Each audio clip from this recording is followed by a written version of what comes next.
Breaking, court-ordered discovery on Clinton emails, Benghazi scandal begins.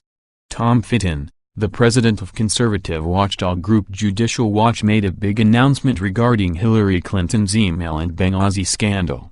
Fitton announced that Clinton's attorney will now be forced to testify under oath on both matters. Furthermore, former Obama National Security Advisor Susan Rice and her deputy Ben Rhodes will both have to answer written questions under oath.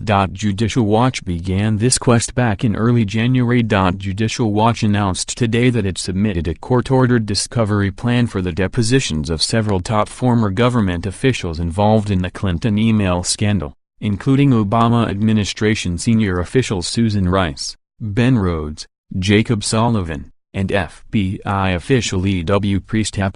Judicial Watch intends to update the court regarding the depositions of Hillary Clinton and Cheryl Mills at the conclusion of the 16-week discovery period, unless the court believes such notice is not necessary. The plan for discovery is the latest development in Judicial Watch's July 2014 FOIA lawsuit filed after the U.S. Department of State failed to respond to a May 13, 2014 FOIA request. Judicial Watch v. U.S. Department of State, No. 1:14 CV01242. Judicial Watch seeks copies of any updates and/or talking points given to Ambassador Rice by the White House or any federal agency concerning, regarding, or related to the September 11, 2012 attack on the U.S. consulate in Benghazi, Libya. Any and all records or communications concerning, regarding, or relating to talking points or updates on the Benghazi attack given to Ambassador Rice by the White House or any federal agency. The Judicial Watch discovery plan is response to a December 6, 2018, ruling by Judge Royce C. Lamberth ordering the State Department and Department of Justice to join Judicial Watch in submitting discovery in three distinct areas: whether Secretary Clinton's use of a private email server was intended to stymie FOIA, b. whether the State Department's intent to settle the case in late 2014 and early 2015 amounted to bad faith, c. whether the State Department has adequately searched for records responsive to Judicial Watch's request. In his ruling, Lamberth called Clinton's use of the private email server one of the gravest modern offenses to government transparency. Judicial Watch seeks the depositions of former UN Ambassador Susan Rice and former White House Deputy Strategic Communications Advisor Ben Rhodes about the creation and dissemination of the infamous Benghazi talking points because no one other than these individuals know better who they were communicating with and where records might be located. Judicial Watch also argues for direct, unfiltered access to additional key witnesses with first-hand knowledge and the opportunity to ask follow-up questions about the illicit Clinton email system.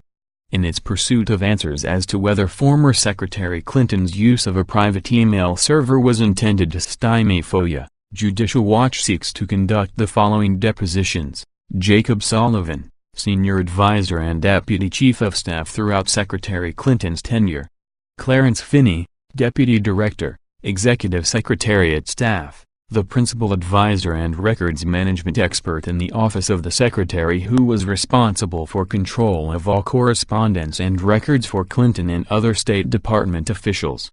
Finney is also among the State Department officials in the emails discussing the processing of a crew FOIA request and other requests concerning the former Secretary's email account. Jonathan Walser, who worked for Finney and who actually conducted searches for records in response to FOIA requests. FBI Assistant Director for Counterintelligence E.W. Priestap, who supervised the Clinton email investigation. Priestap has not explained the nature or extent of the FBI's efforts, such as who the FBI attempted to contact, who the FBI actually talked to, who the FBI requested records from, who actually provided records, and whether the FBI believes those that they requested records from actually returned all of the requested records. Justin Cooper, employee of President Bill Clinton and the Clinton Foundation. Cooper created and managed the ClintonMail.com server. His testimony to Congress also appears to contradict portions of testimony provided by former Clinton aide Huma Abedin.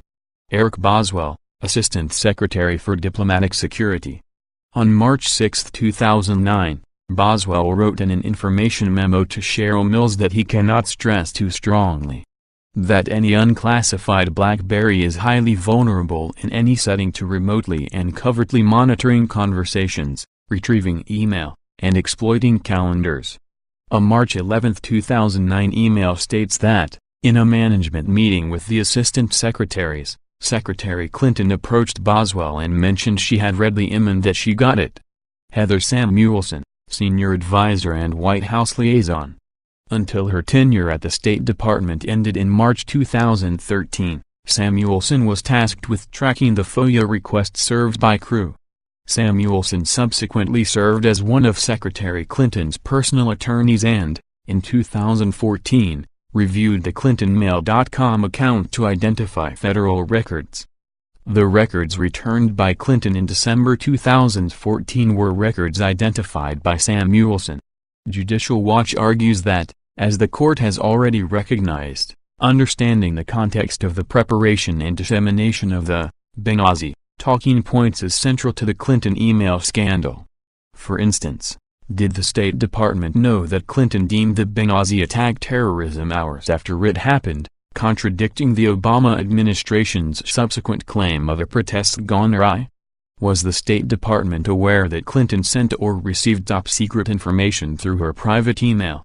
Incredibly, Justice Department attorneys admit in a filing opposing Judicial Watch's limited discovery that counsel for state contacted the counsel of some third parties that plaintiff originally included in its draft discovery proposal to obtain their client's position on being deposed. This collusion occurred despite criticism from the court that the DOJ engaged in chicanery to cover up misconduct and that career employees in the State and Justice Departments may have colluded to scuttle public scrutiny of Clinton, skirt FOIA, and hoodwink this court. Judicial Watch countered that, the government's proposal, which is really nothing more than an opposition to Judicial Watch's plan, demonstrates that it continues to reject any impropriety on its part and that it seeks to block any meaningful inquiry into its outrageous misconduct.